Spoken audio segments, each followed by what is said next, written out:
நல்லதே நடக்கும்.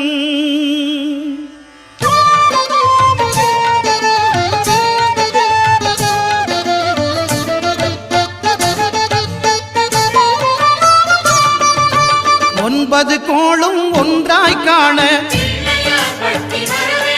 அங்கு கற்பகம் என்னும் கடவுளின் மெய்யில் 9 கோளும் ஒன்றாய் காண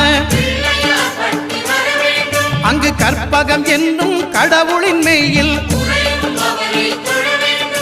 சூரியன் முதலாய் 9 கிரகமும் பலவித குணங்களை கொண்டிருக்கும். எங்கள் கற்பக தருவில் அவை வரும்போது ஒன்றாய் சேர்ந்து பலனளிக்கும்.